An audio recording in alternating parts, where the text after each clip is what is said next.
Has anyone ever considered you crazy? How about possessed? I know some women here suspect that first question, craziness, about their husband. And husbands, don't even look at your wives. If you have ever been accused of either of these conditions, take heart. Jesus received the same diagnosis. The gospel today, with its emphasis on Jesus' conflict with his family, is a clear reminder to us that Jesus' mission was to bring together the scattered lost sheep of Israel.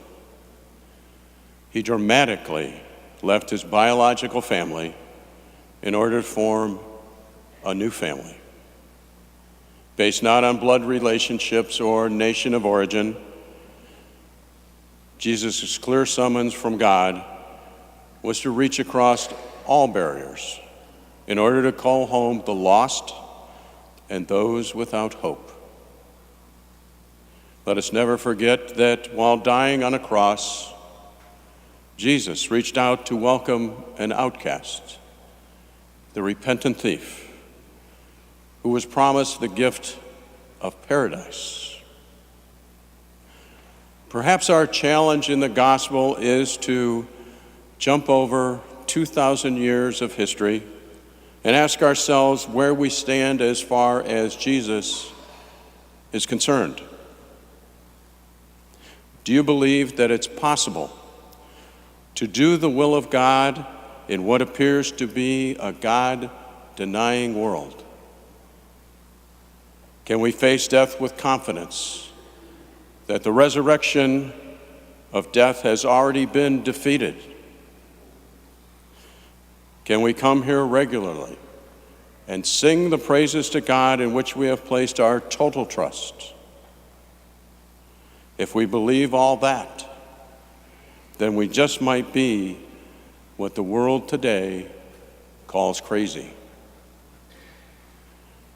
Are we crazy to regularly confess each and every Mass our faith that God, who created in heaven and earth, knows us and loves us?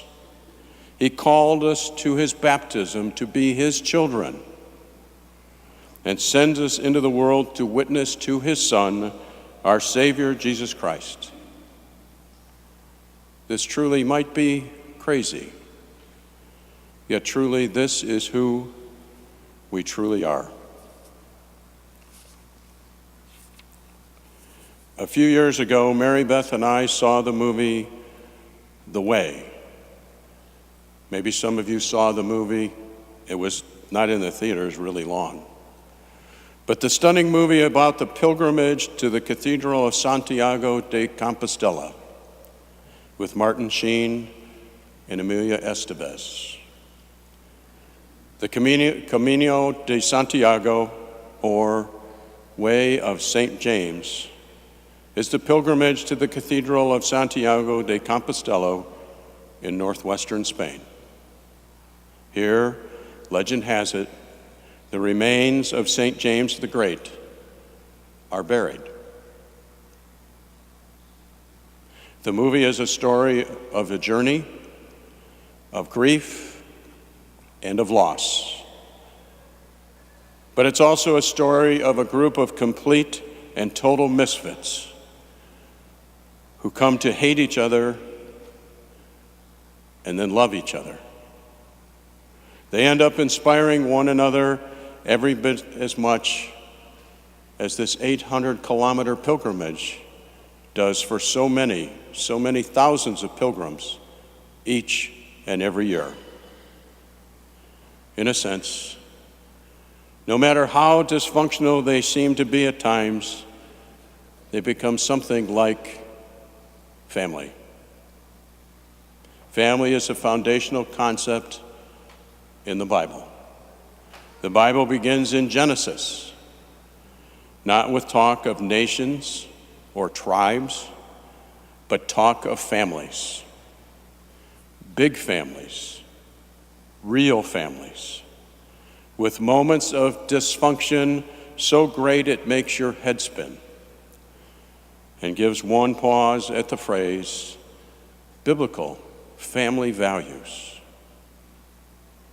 There are other metaphors in the scriptures that we read often, describe the relationship between God and humans, kings and subjects, masters and slaves. Yet it always comes back around to family. We are God's children, God's daughters and sons, who bring great joy to him as at times great consternation. So coming to God and God's kingdom is really like going home to family. In Mark chapter 3, Jesus' family is either frustrated with him or just plain worried about him. They hear that Jesus is drawing crowds again, and they go to restrain him because people are talking. Some people think he's loony, and his family is embarrassed or worried of what might become of him. It really doesn't always end well for such people. Yet Jesus doesn't seem to mind. He knows he is doing the will of his Father. So what does he do? He opens up the tent and allows everyone who wants to enter the chance to enter.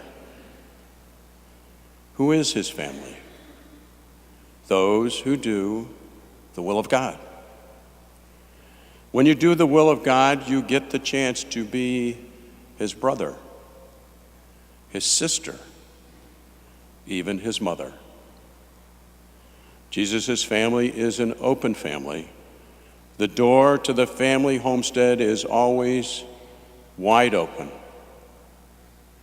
And while the rest of us may bring dysfunction in the door with us, and at times we can look like a total group of misfits, the things we gain by entering into the family home is amazing. And the greatest of those things is love. Come on in. Join the family. Come to the banquet of the Lord and invite your family. You know, I close my homily every time with certain words, and those words always bring to mind family for me. And I hope they bring family to you as well today and every day.